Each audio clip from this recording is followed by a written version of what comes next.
예, 지난 시간에 이어서 문제풀이 계속 하겠습니다. 자, 41번 나갈 차례죠. 그래서 41번은 요 수평 원간 속을 물이 유속이 8m/s. 그 다음에 지름 D가 40cm. 요거 미터로 하면 0.4m가 되는 거죠. 그 다음에 거리가 L이 1000m죠. 측류로 유동하였을 때 압력 손실은 몇 킬로파스칼인가 델타 P를 갖다 물어본 거죠. 근데 조건에 보면 유체 그 점성 계수는 0.1 파스칼이니까 파스칼이 뉴턴 퍼 미터의 제곱이죠. 여기에 곱하기 세크니까 결국 이 점도는 0.1 뉴턴 세크 퍼 미터의 제곱하고 같은 얘기죠.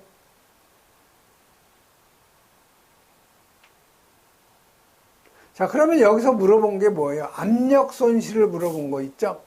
그러면 여러분이 하겐 포화젤의 법칙 보면 배관 내 측류에서의 그 압력 손실은 손실 수도는 손실 압력을 비중량으로 나누면 이게 미터가 나오죠. 그래서 요 놈은 128 뮤 점도에다가 길이 여기에다가 유량 요 놈을 뭘로 나눠준 거예요? 비중량 감마 파이 D의 4승으로 나눠준 거죠. 그래서 보시면은 여기 유속 나와 있죠? 유속이 나와 있고, 관경이 나와 있으니까 여러분이 Q를 계산할 수가 있는 거죠. 그래서 요 유량 Q는 유속에다가 단면적이니까 유속이 지금 8m/s. 단면적은 4분의 파이 D의 제곱 0.4m의 제곱.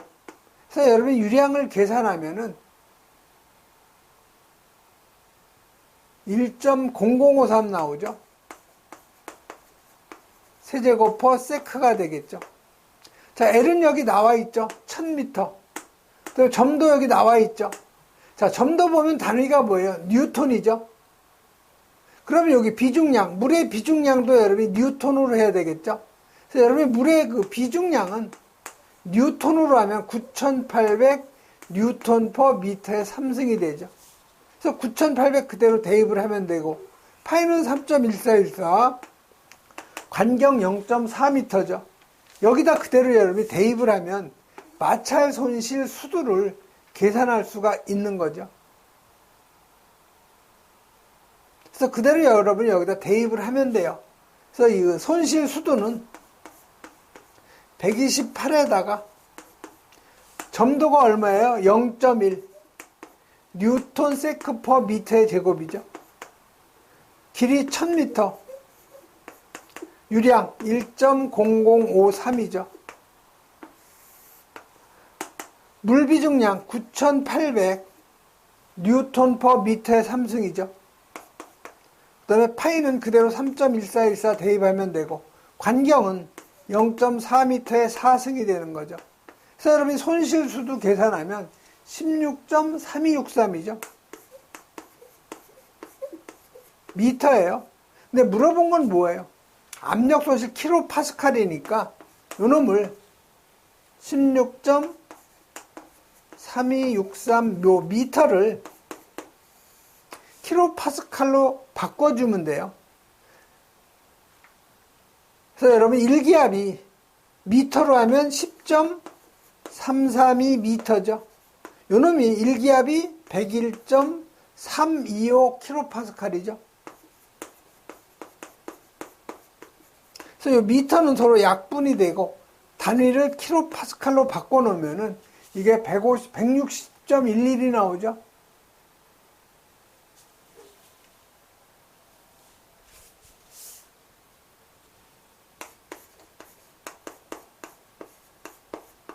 그래서 가장 가까운 답이 여기 159가 있어요. 그래서 요 놈이 바로 맞는 답이 되는 거고요. 또 달리 푸는 방법은요. 여기 서로 비중량 있죠? 요거 서로 없애주면 돼요. 요거 없애주면 되는데 이 단위가 뭐가 나오면 파스칼이 나와요. 파스칼이 나오면 그걸 킬로파스칼로 나눠주면 되는 거죠. 그래서 제가 지금 요 수두를 계산해서 다시 이거를 압력으로 바꾼 거는 이 공식을 여러분이 암기하고 있으면 쉽게 여러분이 풀 수가 있다는 거죠. 응용을 안 하고도.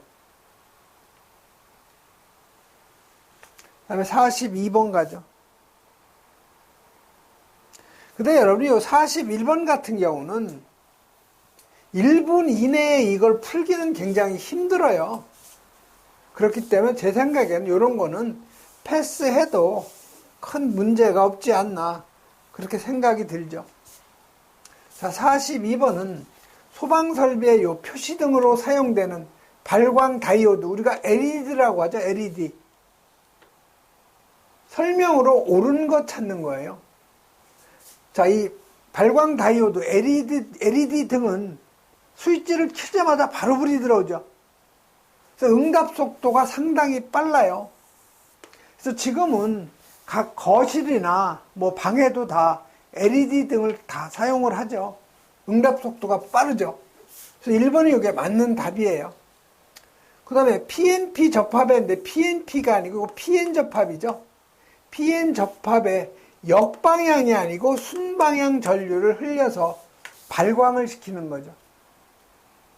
근데 전구에 비해서 수명이 길죠.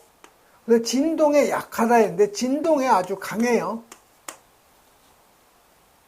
그 다음에 요 발광 다이오드의 그 재료는 요 갈륨, 그 다음에 비소갈륨이라고 하죠.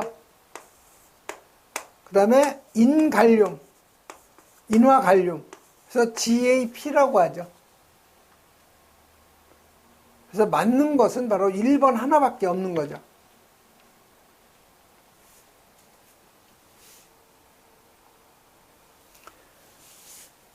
그래서 여러분이 발광 다이오드의 그 특징을 한번 보면은요, 응답 속도가 매우 빠르죠. 그 다음에 요 발광 다이오드는 LED는 PN 접합에 비해서 순방향으로 전류를 흘려서 발광시키죠. 전구에 비해서 수명이 길고 진동에 강하죠. 그 다음에 재료로는 비소와 갈륨하고 인화 갈륨이 사용이 되죠.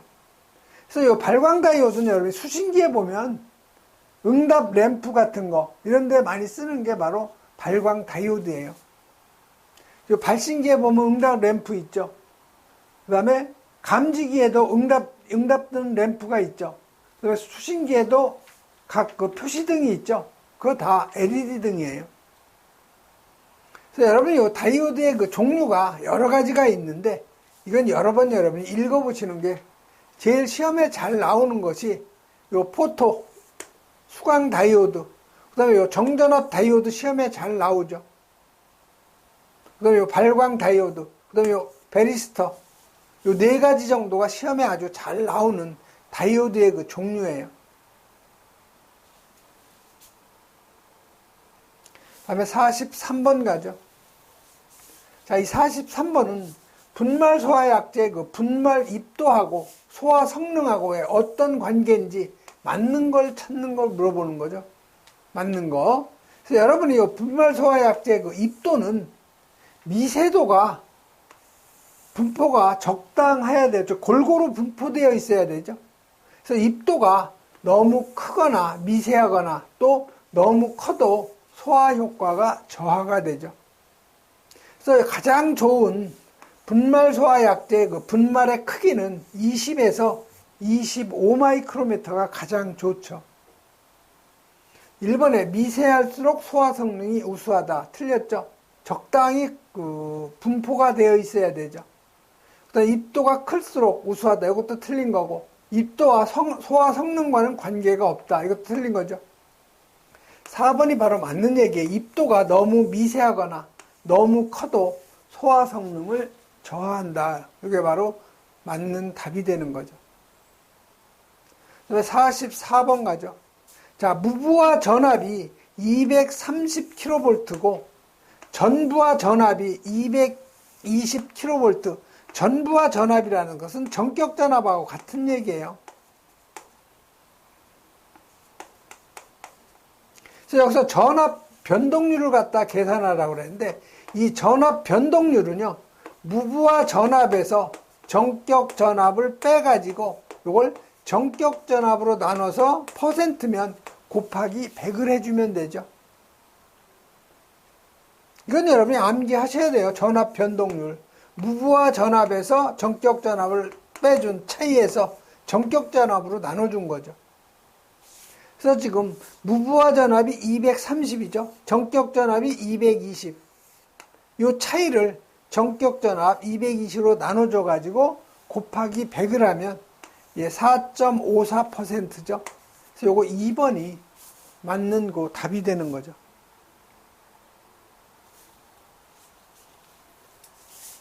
다음에 45번 가죠. 자, 그림과 같이 접속된 R인 저항, 저항이 R이죠. 여기에 요 전류계는 직렬로 연결한 거죠.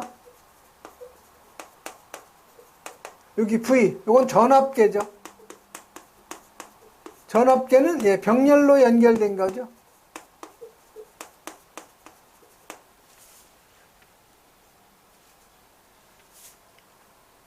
그래서 그 전압계가 지금 그 각각의 지시치가, 전압계가 여기 30V를 갖다가 지시하고 있고, 전류계는 지금 20A를 갖다가 지시하고 있는 거죠.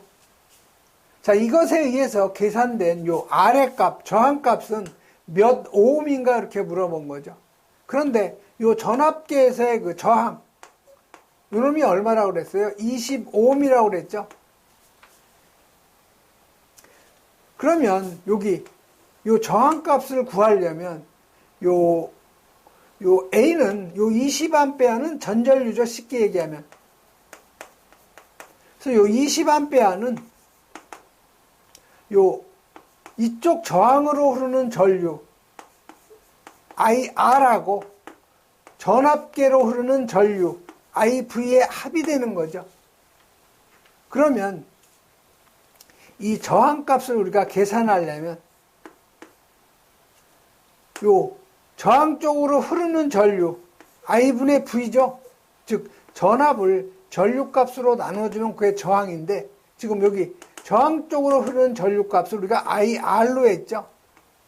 그럼 여러분이 요 IR만 알면, IV를 알면은 요 IR 값을 여러분이 계산할 수가 있는 거죠.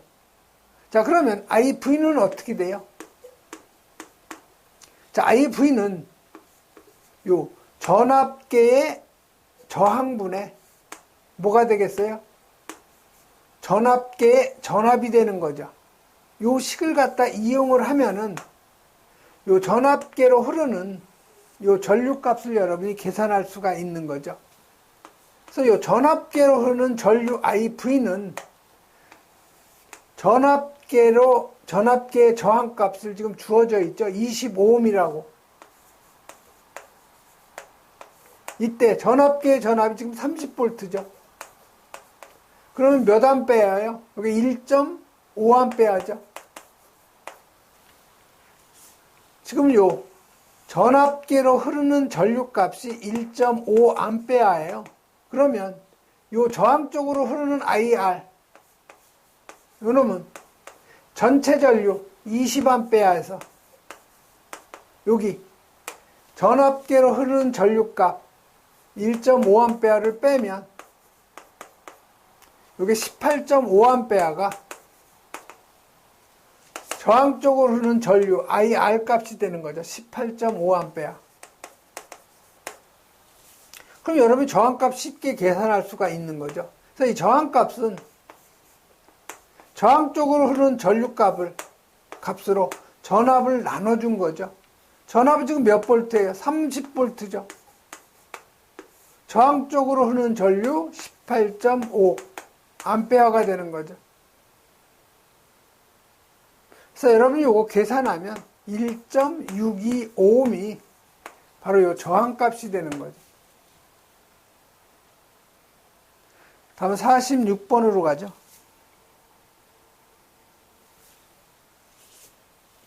자, 이 46번은 어떤 콘덴서를 갖다가 주파수 50Hz, 전압은 100V의 그 교류에 접속을 하면 10A의 전류가 흐르죠.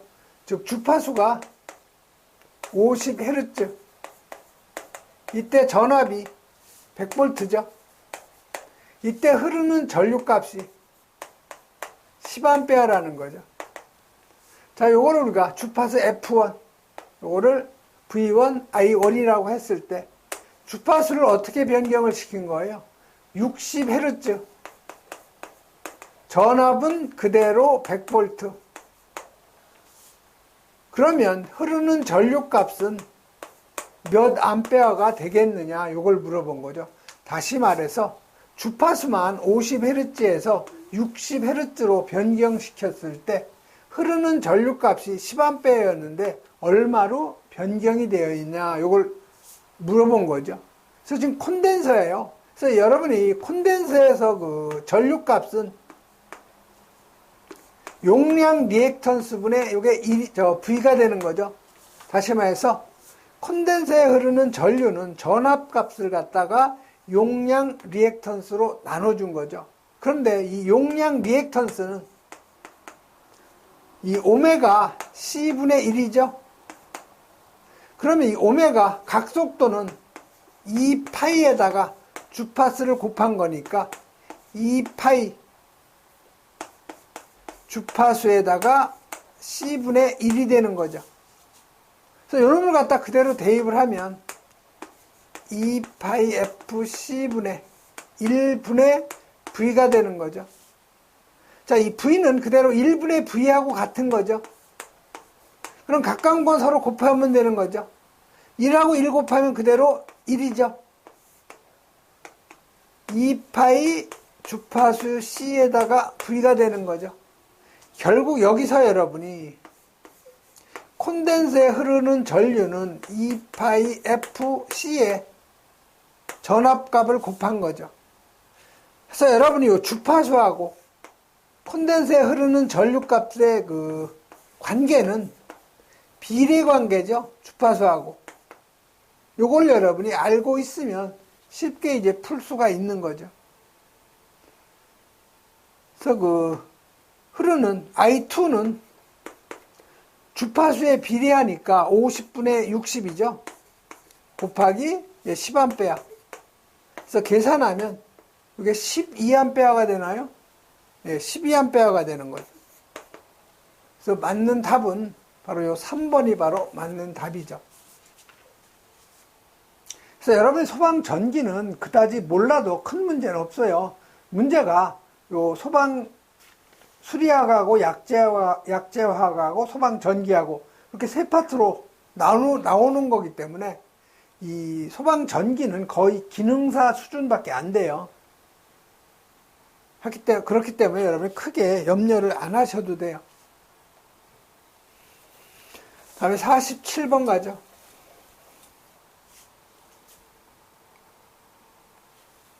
자, 47번은 권수비가 20대 1. 자, N1. 요거 20회라는 거죠. 권수비 20회. 그 다음에 요 1은 N2로 우리 가정을 하죠. 자, 그러면 이 권수비를 우리가 A로 나타내는데, 이 권수비라는 것은 N1분의 N2가 되겠죠? 아, 반대로 하죠. N2분의 N1으로 하죠.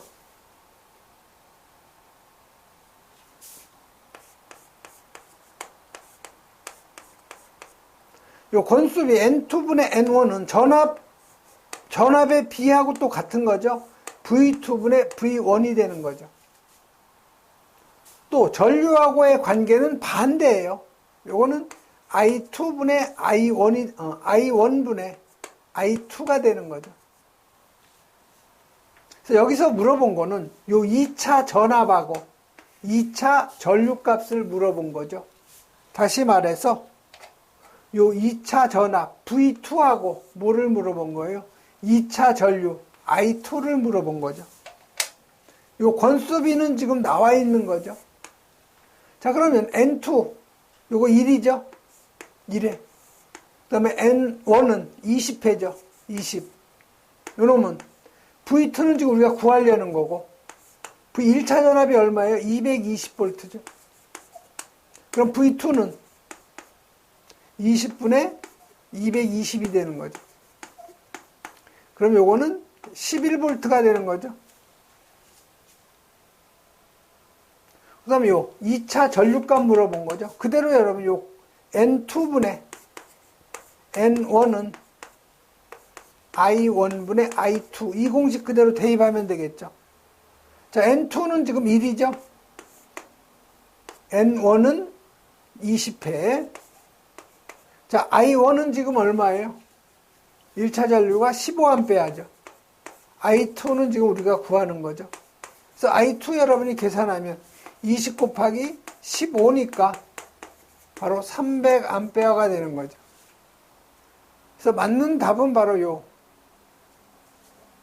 3번이 아니죠. 2차 전압이 11V, 2차 전류가 300A.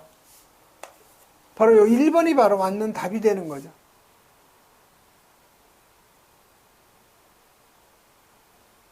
다음은 48번 넘어가죠.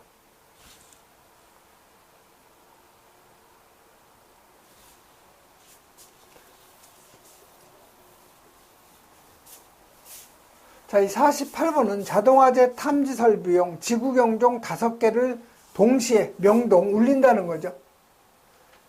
수신기에서 흘려야 할 전류는 몇 암페어인가? 지구경종은 각각 전격 24V, 직류 24V고 소비 전력은 1.44V 암페어라는 거죠. 자, 그러면 여기 수신기에서 흘러야 할 그 전류값 I는 소비 전력을 전압으로 나눠주면 되는 거죠. 전격 전압으로. 왜 그러냐면 이 소비 전력 P는 전압에다가 전류값을 곱하는 거죠. 직류에서는. 교류에서는 뭐 코사인 세타 역률을 곱해줘야 되는데 직류일 경우에는 역률이 필요가 없는 거죠. 그래서 여기 수신기에서 흘러보내야 할 그 전류값은 소비 전력을 전압으로 나눠주면 돼요. 자, 그러면 소비 전력은 여러분 쉽게 여기서 계산할 수가 있죠. 소비 전력이 지금 1.44 볼트 암페어죠. 근데 지금 지구경종 몇 개예요? 5개죠. 그래서 곱하기 5 하면 지구경종 5개에서의 그 소비 전력값이 나오는 거죠. 이게 7.2V 암페어죠. 자, 그러면 수신기에서 그 흘러보내야 할 전류값은 소비 전력을 전격 전압으로 나눠준 거니까 소비 전력 7.2V 암페어를 전격 전압 24V로 나눠주면 0.3A가 되는 거죠. 요 놈이 바로 수신기에서 경종 쪽으로 흘러보내야 되는 전류값이 되는 거죠. 그래서 3번이 바로 맞는 답. 그래서 49번 가죠. 자, 반도체의 저항값하고 온도의 관계예요. 자, 이 도체 있죠? 뭐 우리 구리전선 같은 거 전기를 잘 통하는 이 도체는 이 저항이 온도가 높아질수록 저항값도 커지는 비례관계죠. 그런데 이 반도체의 저항값은 온도가 올라가면 올라갈수록 작아지는 반비례관계죠. 도체의 그 저항은 온도하고 비례관계고 반도체의 저항값은 온도의 반비례관계죠. 다시 말해서 이거 우리가 반비례, 부성관계라고 하죠. 마이너스. 그래서 반도체의 저항값은 온도의 반비례죠. 2번이 바로 맞는 답이 되는 거죠.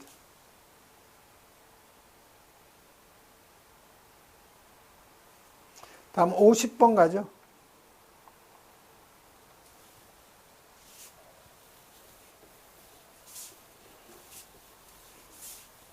자, 50번은 저항 3오음하고 여기 저항 그 다음에 유도 리액턴스니까 코일이죠.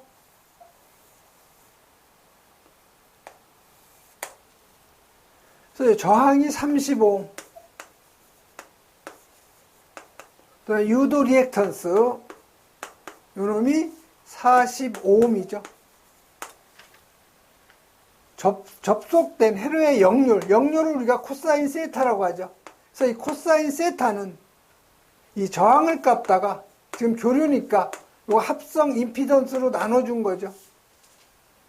그래서 여기 지금 R하고 L이 있으면 이 R의 직렬 회로의 요 임피던스는 루트 저항의 제곱에다가 유도 리액턴스의 제곱이죠.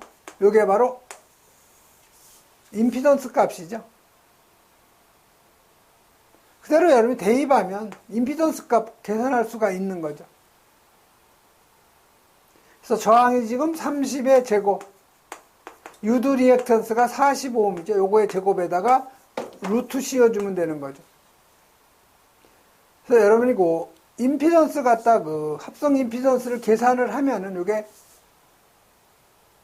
5ohm이 나오는 거죠. 그 다음에 여기다 대입을 하면 돼요. 지금 저항은 35ohm이죠. 자, 합성 임피던스가 5ohm이죠. 그래서 역률은 얼마가 나와요? 35ohm이 아니고 3ohm이죠. 제가 지금 여기가 저항이 3ohm이고요. 제가 이거 좀 착각했네요. 유도 리액턴스가 45ohm이 아니고 4ohm이죠. 0을 하나 다 없애야 되겠네요. 그래서 저항값이 3ohm의 제곱, 유도 리액턴스 4ohm의 제곱. 그래서 이거 계산하면 이게 25가 되니까 5ohm이 되죠. 그래서 저항 3ohm을 합성 임피던스 5ohm으로 나누면 0.6이 되는 거죠. 그래서 역률이 바로 0.6이 되는 거예요. 그래서 맞는 답은 바로 요 1번이 바로 맞는 답이죠. 그 다음에 여러분이 그 RLC 직렬 회로의 임피던스 있죠? 저항하고, 그 다음에 코일, 그 다음에 컨덴서, RLC의 직렬 연결일 경우에는 합성 임피던스 구할 때는 루트에다가 저항의 제곱에다가 유도 리액턴스에서 용량 리액턴스 뺀 거에 제곱이 된다는 거. 이 공식, 이건 아마 여러분이 전기 조금만 하신 분들은 이거 다 암기를 하고 있을 거예요. 근데 전기기사를 여러분이 공부 안 해보신 분들은 굉장히 이렇게 이게 어렵고 생소하다고 그래요. 근데 이거 나왔던 문제만 여러분이 이해하고 넘어가려고 하면 그렇게 어려운 문제도 아니에요. 예, 이번 시간에는 여기까지 하겠습니다.